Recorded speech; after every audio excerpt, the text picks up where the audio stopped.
The first thing I noticed wasn't her body. It was the smell.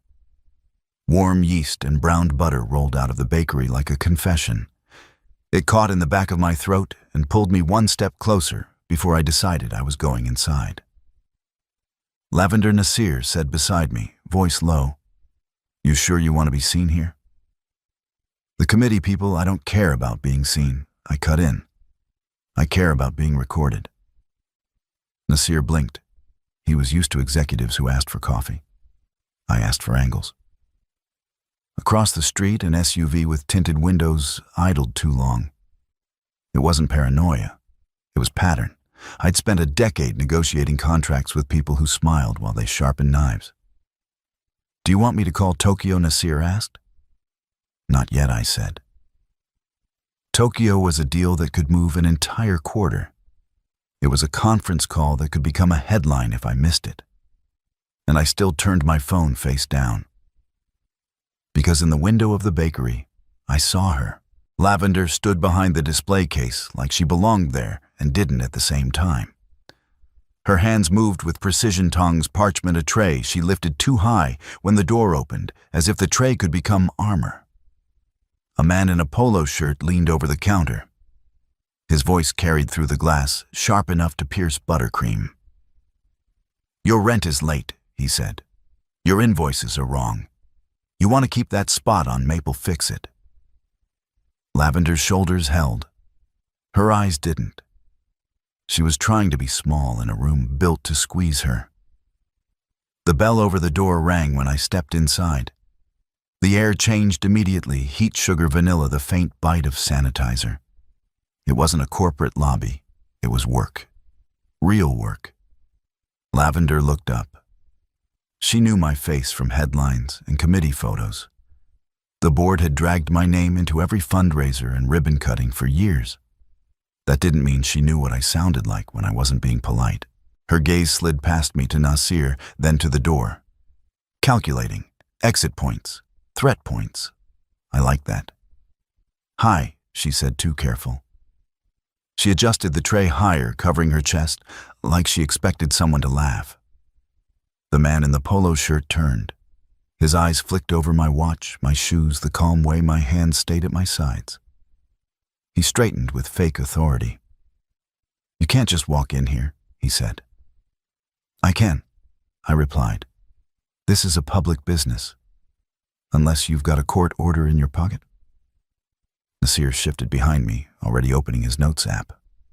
Lavender's lips parted. "Adriel." "Lavender," I answered, as if we'd met before. And this was a continuation, not an interruption.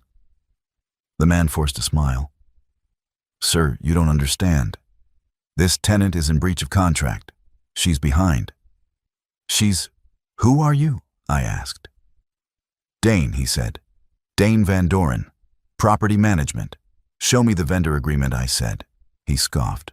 "It's not a show me the agreement you're using to threaten her," I repeated. Same tone, same volume, no emotion. Negotiation wasn't about volume. It was about certainty.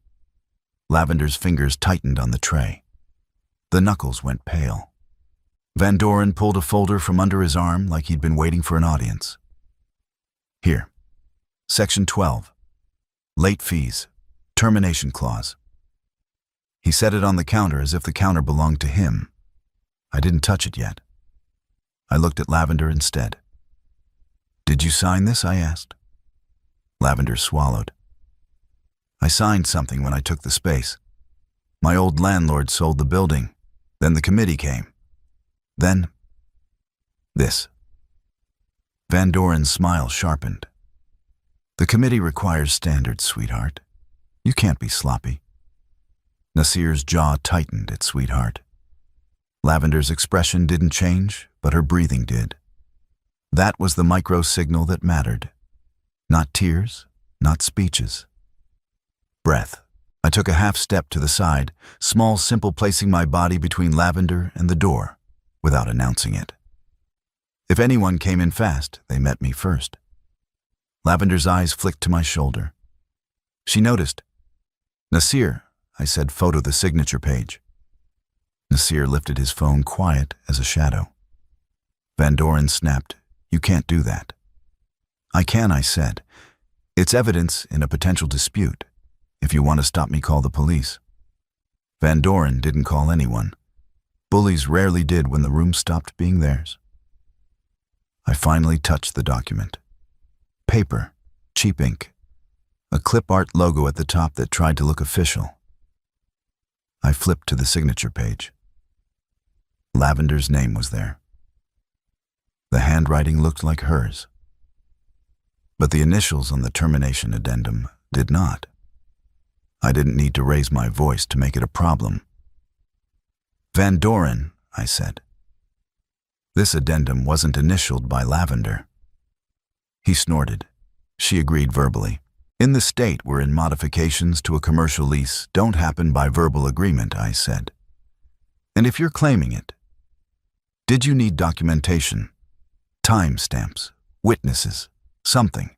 Otherwise, it's you waving paper." Lavender stared at me like she was trying to decide if this was real. Van Doren's nostrils flared. "She's running a bakery, not a law firm." "I'm aware," I said. "That's why you picked her." That landed, because it was true. Van Doren's gaze hardened. "You can't intimidate me." "I'm not intimidating you," I said. "I'm telling you what happens next." I slid the agreement back across the counter. "Lavender," I said, "do you have your invoices?" Her eyebrows knit. "My invoices, your rent payments," I clarified. "Receipts, bank statements, emails, anything that shows you paid when you said you paid." She hesitated and then nodded once. "Back office." "Go," I said. She moved fast, tray lowered now, shoulders still tight. Van Doren stepped like he meant to follow. My hand didn't touch him. I didn't have to. I just turned, slightly blocking the narrow space with my frame. Van Doren stopped. His eyes flicked up to my face, then away.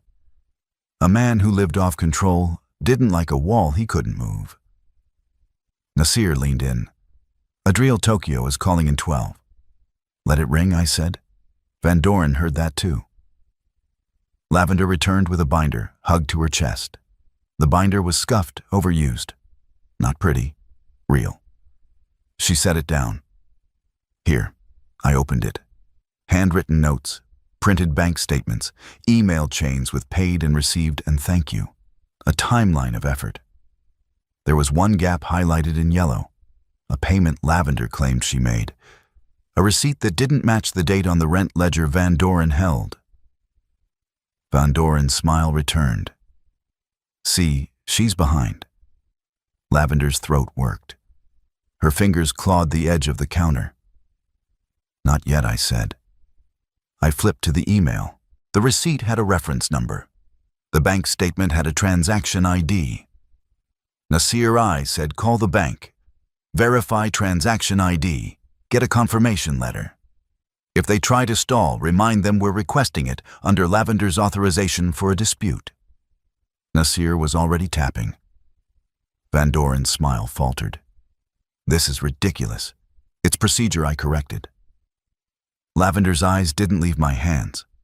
They were steady. They didn't shake. That mattered to her, even if she couldn't name why.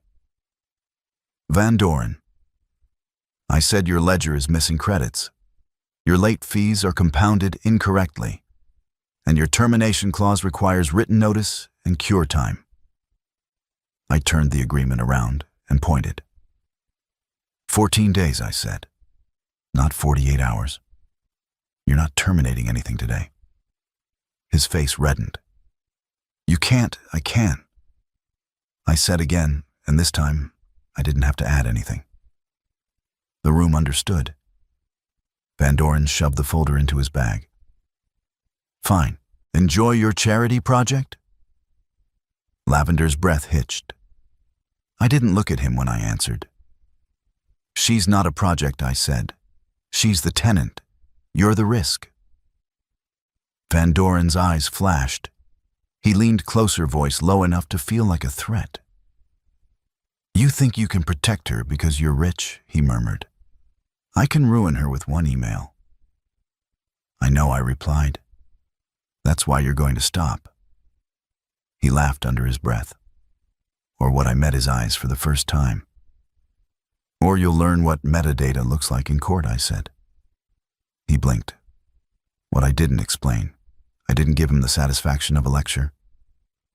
I held the silence until it became uncomfortable. Then I said, "Get out." Van Doren's jaw jumped. For a second he looked like he might push. Then the bell rang again as a customer entered, a woman with a stroller, and Van Doren's performance had an audience that wouldn't applaud him. He left. The door shut behind him with a soft, almost polite click. Lavender didn't move. She stared at the counter like it was the only thing keeping her upright. "Are you okay?" Nasir asked. Lavender tried to smile. It came out crooked. "I'm fine," she said. "I'm always fine." I didn't accept the word. I accepted the facts. "Sit," I told her. Lavender's eyes flicked up. I sit, I repeated. Not harsh, just final. She sat on the stool behind the register. The tray was gone now. Her hands were empty and she didn't know what to do with that. I nodded once toward the back. "Lock the door," I said to Nasir, "and stand by it." Nasir did it without question. Lavender noticed that too. Her voice dropped. "Why are you doing this?" I didn't say, "because I care." I didn't say, "because you deserve better." Therapy talk was cheap. I said the truth that mattered. "Because Van Doren is abusing process," I answered, "and I don't tolerate it." That was enough. Her throat bobbed. "You didn't even ask what I did wrong." "I saw your invoices," I said. "I saw your binder. People who run scams don't keep records like that. They hide. You document." Lavender's shoulders loosened a fraction. Outside, a car door slammed. I didn't turn my head. I listened. The bakery's microphone system used for announcements during weekend markets sat on a shelf. The cord coiled like a snake. I noticed it because I noticed anything that could record or amplify. Lavender followed my gaze. "We use it for events. The community center asked me to bring it later." "Good," I said. "We're going to use it for something else too." Her eyes narrowed. "What else?" "Evidence," I replied. Nasir's phone buzzed. "Bank verification is in progress. They can send a letter within 24 hours. "Good," I said. "Now we build the rest." Lavender hesitated. "Rest of what?" "A harassment timeline," I said. "And a breach of contract packet." She swallowed. "That sounds expensive." "It's not," I said. "It's organized." That made her let out a short, disbelieving laugh. I took out my phone and opened a folder I'd prepared before I walked in. I didn't wait for her permission because I wasn't asking to date her. I was handling a problem. I slid the phone across the counter. "Read," I said. Lavender picked it up carefully, as if it might bite. Her eyes scanned. Vendor agreement, lease terms, cure period, notice requirements, a clause about retaliation for exercising legal rights, a section on quiet enjoyment of premises violated by repeated unannounced inspections. Lavender looked up. "You already had this." "I asked Nasir for the publicly filed lease template," I said. Then I compared it to the agreement Van Doren waved around. Lavender's lips parted. Something like relief, something like fury. "He changed it," she whispered. "Yes," I said. "And now we prove it." Lavender stared at the phone again. How I reached into my jacket and placed a small device on the counter, a compact camera no bigger than a pack of gum. Lavender blinked. "Is that a camera?" I said. "Not hidden, not illegal.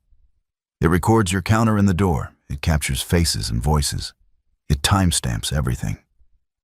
Nasir raised an eyebrow. "You brought that with you. I bring tools," I said like it was obvious. Lavender's fingers hovered near the device. She didn't touch it yet. What if he comes back with people, she asked. I turned my head slightly, listening again. The street noise was normal. No sudden tires, no heavy steps. If he comes back, I said, he meets me first. Lavender held my gaze. In her eyes, I saw the question she didn't want to ask out loud. Am I safe with you? I didn't answer with words. I moved the camera to the far corner, mounted it with a simple adhesive strip, then stepped back and tested the angle. My hands were precise. My posture didn't change. The message was physical, not poetic. I'm here. I'm capable. This is handled. Lavender's shoulders dropped another notch. Her voice was quieter when she said, "Thank you." I nodded once. That was enough. By late afternoon, the bakery smelled like chocolate and salt. Lavender offered me a small square of cake, dark, glossy frosting, sea salt crystals catching the light like small truths. I took one bite. The chocolate hit, first deep and bitter. Then the salt snapped it awake. Then the warmth of the cake settled in my chest like an answer to something I didn't usually let myself feel. Lavender watched my face. "Well," she asked. "It's good," I said. She frowned. "Just good," I met her eyes. "It's dangerous," I corrected, "because people will come back for it." Lavender's mouth curved. It was the first real smile I'd seen on her. Not defensive, not practiced. For a second, the room softened. Then the bell rang again. Van Doren stepped in. 2 men followed him this time. One carried a clipboard. One carried a phone already filming. Lavender froze tray in hand again, lifting it instinctively. I moved before her fear could become a habit. I stepped forward, positioning myself between Lavender and the men between Lavender and the door, like I'd done earlier, but closer now. Van Doren's eyes glittered. "This is an inspection." "Show the notice," I said. Clipboard man lifted paper like a shield. I read it without taking it from his hands. No date, no signature, no legal language. Just a letterhead and a threat. "This isn't notice," I said. "This is intimidation." Van Doren smirked. "You can't stop us from filming." "You can film?" I replied. "And I can also file a harassment complaint with your footage as Exhibit A." Lavender's breath came faster behind me. I heard it. I didn't turn. Van Doren stepped closer, voice rising for the camera. "This tenant is delinquent and refuses to comply." I raised my own phone and hit record. The squeal of the bakery mic accidentally bumped on the shelf, cut through the air with a harsh metallic rift. Lavender flinched. I reached back without looking and steadied the mic stand. "Lavender," I said low, "stay behind the counter." Her voice shook. "A drill behind," I repeated. She moved. The tray lowered as she walked. "Good." Van Doren leaned in. "You think you're some kind of hero?" "I'm not," I said. "I'm the person who reads the paperwork." Clipboard man shifted. "Sir, we have authority." "No," I said. "You have a clipboard." Van Doren's face tightened. "We're terminating the lease." "You can't terminate without cure time," I said. 14 days. Van Doren scoffed. "Not under this agreement?" I tilted my head slightly. "Then we'll talk about the agreement." He gestured toward his folder. "It's all there." "No," I said. "The version you're using is there. The version filed with the city is different." Van Doren's eyes darted. It was small, but it was enough. "And the difference," I continued, "has metadata." He stilled. "Stop saying that word." I ignored him. I lifted my phone, tapped a file, and rotated the screen so his camera could see. A PDF, 2 versions, identical pages except for one clause in Section 12. Then I zoomed in on the file details. Created date, modified date, user profile name, device ID, timestamps. The paper wasn't just paper. It had a history. This amendment was inserted after Lavender signed, I said. And the file shows exactly when, exactly who, exactly what device. Van Doren's filming phone dipped a fraction. Lavender's hand rose to her mouth. Clipboard man whispered, "Dane." Van Doren snapped, "Shut up." I kept my voice flat. "If you want to threaten her," I said, "do it in writing. Use your company email. Because then the header data becomes evidence too." Silence. One of the men shifted, uncomfortable. They weren't here for a legal war. They were here for easy fear. Van Doren tried to recover with volume. "You can't prove anything." I pointed toward the corner. The camera light blinked once. "Yes," I said. "I can." Van Doren's nostrils flared. He leaned closer, voice low again. Venom disguised as business. "You're going to get bored," he murmured. "You'll leave. She'll still be here. And I'll still own the building." Lavender's breath caught behind the counter. I didn't look at her. I didn't reassure her with words. I took a step forward until Van Doren had to lean back. "You're right about one thing," I said softly. "She'll still be here." Then I raised my voice, not loud, just clear enough for every customer in the room, for every phone recording. "And she'll still have rights." That ended the performance. Van Doren's men glanced at each other. Their confidence cracked.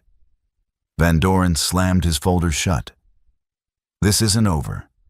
"It is, if you're smart," I said. He spit a laugh and left the bell ringing hard behind him. Lavender didn't speak. She just stared at the door. Nasir unlocked it once the street was clear. Adriel Nasir said Tokyo is calling again. "They're not happy." "I know," I said. Lavender turned slowly. "You're missing something important." I met her eyes. "I'm choosing what's important," I said. It wasn't romantic, it was simple. It was the truth. And it hit her harder than a poem would have. That night I didn't go home. Not because she asked. Not because I wanted a reward. Because risk didn't end at sunset. I sat in the small back office on a folding chair laptop, opened the bakery quiet, except for the faint hum of the refrigerator. Lavender offered me peppermint tea. I declined. She offered me coffee. I declined. She offered me silence by leaving the room. I accepted. On my screen, I built a packet. Vendor agreement comparison, lease template pulled from public records, payment verification request, timeline of inspections, screenshots of committee emails, audio file from the camera. Van Doren's threats, time-stamped clean. Metadata doesn't lie when you know how to read it. Nasir called from the hallway. "Tokyo is escalating." I muted my laptop microphone and answered without moving my eyes from the screen. "Tell them I'll join in 10, I said, and send them the revised term sheet. Nasir hesitated. "You revised it. I did it while you were on hold," I replied. Because the truth was, I could negotiate a Tokyo deal from a bakery if I had to. Contracts didn't require a boardroom. They required clarity. Lavender appeared at the doorway holding a plate. Salted chocolate again, a smaller piece this time, like she didn't want to ask too much of me. She paused when she saw my screen. "Is that my name?" she asked softly. "Yes," I said. "It's your case." Lavender swallowed. "I don't know how to thank you." "Don't," I said. "Just sign the log every time they show up." Her eyes lifted. That's it, I confirmed. She nodded like she could handle that. Like action was something she understood better than comfort. She set the plate down and left. A few minutes later, she returned. This time she wasn't holding food. She was holding the microphone. Her hands trembled slightly as she placed it on the desk. "They want me to speak tomorrow," she said. "At the community center. The committee, the press. Van Doren will be there. Her voice wavered. I can bake, I can work, I can keep my books. But standing in front of people? I freeze. I watched her. I watched the way she stood too close to the door, how her fingers curled around the mic like it was a shield and a weapon. I didn't tell her she was brave. I didn't tell her she was enough. I gave her something she could use. We'll structure it, I said. Lavender blinked. Structure, yes, I said. You don't improvise in front of predators. You follow a plan. Her breath steadied a fraction. I pulled a sheet of paper and wrote 3 headings. Facts, rights, remedy. I slid it to her. Tomorrow, I said, you talk about facts. I talk about rights and remedy. You don't have to fight alone. Lavender's eyes glistened. She swallowed. Then, like a blade finally dropping from a sheath, she asked, So, am I too much for you? She said it quietly this time. Not as a challenge for the room. As a test for one person. I didn't smile. I didn't soften my voice. I stood up.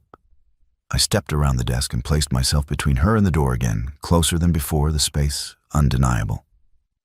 No, I said. 1 syllable. Final. Then I pointed to the chair. Sit, I ordered. Lavender's lips parted. She sat. I slid the envelope across the desk, the same one as before, but thicker now. What's that? She whispered. Your protection, I said.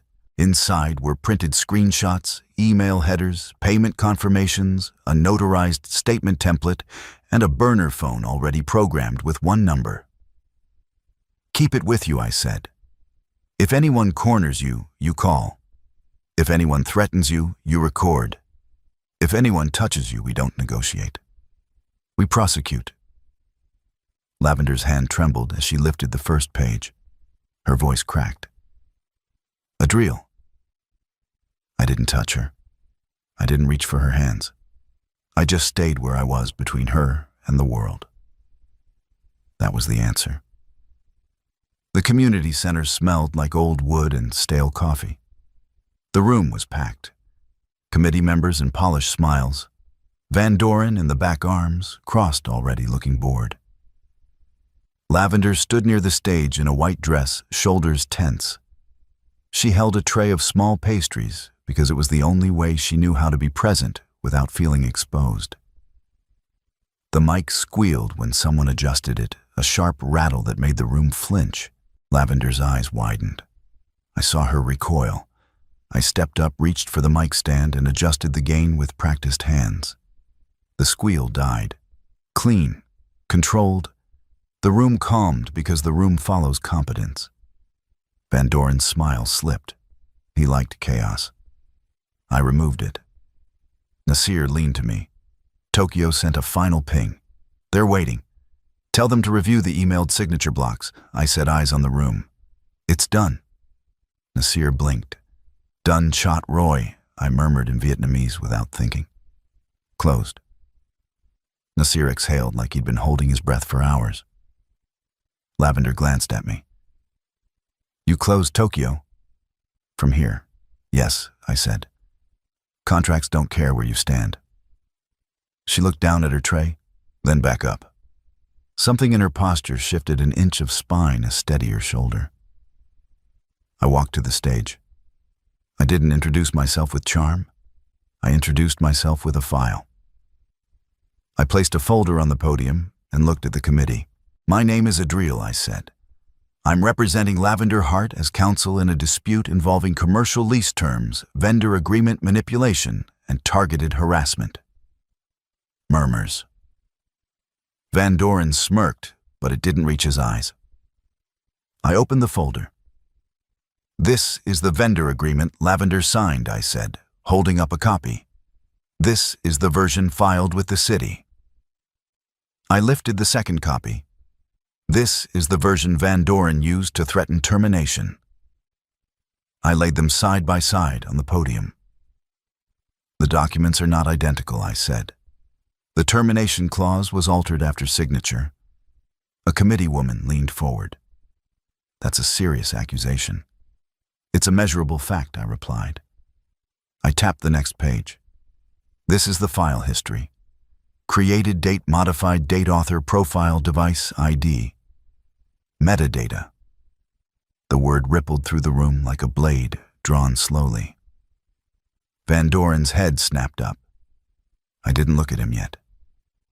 This is the payment ledger, I continued. This is the bank verification letter confirming Lavender's transaction ID on the disputed date. I held up the letter. The ink was official. The language was boring. The power was absolute. This is the harassment timeline, I said. Unannounced inspections, threatening statements, retaliation for exercising legal rights, recorded on camera with timestamps. I paused, not for drama, for weight. Then I turned my head and met Van Doren's eyes. Van Doren, I said, you claimed Lavender is in breach. The evidence shows your company is in breach. And harassment is not a negotiation tactic. Van Doren stood abruptly. This is a setup, sit down, I said. Not loud. Command. The room went still. Van Doren didn't sit, but he didn't step forward either. I continued, voice calm. Lavender has the right to quiet enjoyment of her leased premises, I said. She has the right to cure period before termination. She has the right to operate without retaliation. And if these violations continue, we will seek injunctive relief and damages. Someone in the back whispered, he's serious. Because I wasn't selling a story. I was laying out consequences. I closed the folder. I'm not asking the committee for sympathy, I said. I'm notifying the committee that the bakery is protected by law, backed by evidence, and prepared to enforce both. Then I took one step to the side. Lavender stepped forward. Her hands shook on the tray. She took a breath. Not a speech breath, a work breath. I make bread, she said, voice small but clear. I pay my bills. I keep records. I want to stay. She looked at the room. Then for the first time, she looked at Van Doren. And I'm done being afraid in my own shop. Her tray dipped a little as her hands steadied. That was the healing. Not a promise, a posture. After the meeting, the crowd thinned. Committee members avoided eye contact. A few offered awkward apologies. One asked for a copy of the documents. Nasir handed them a USB without smiling. Van Doren tried to slip out. I intercepted him at the side door. Not by grabbing, by standing in front of it. Last warning, I said. He sneered. You think you won, I think you're documented, I replied. He swallowed, and for the first time, the bully looked like a man with a mortgage and a fear of court. He pushed past me without touching and left. Lavender stood behind me, silent. When the door closed, she released a breath she'd been holding for months. I thought you were going to say something about me, she said softly, almost embarrassed. I turned my head slightly. I did. Lavender frowned. When I stood there, I said. Her throat worked, her eyes shimmered. She looked like she wanted to cry, but she didn't. She looked like she wanted to hide, but she didn't. She just nodded. 2 weeks later, the bakery was full again. Not of threats, of customers. Lavender stood behind the counter in a red dress that made her look like she'd finally chosen to take up space on purpose. The dress wasn't armor. It was a decision. She held a fork, not a tray. Try it, she said, lifting a bite of cake toward me. Salted chocolate. Same dangerous flavor. I leaned in and took the bite. Lavender watched my face the same way she had the first time, except now she didn't look like she was waiting for the world to punish her for wanting. How is it, she asked. I swallowed. It's better, I said.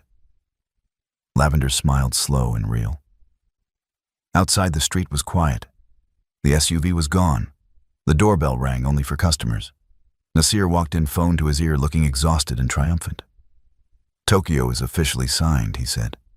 "They just sent the countersigned copy." Lavender's eyes widened. "You really closed it?" I looked at her.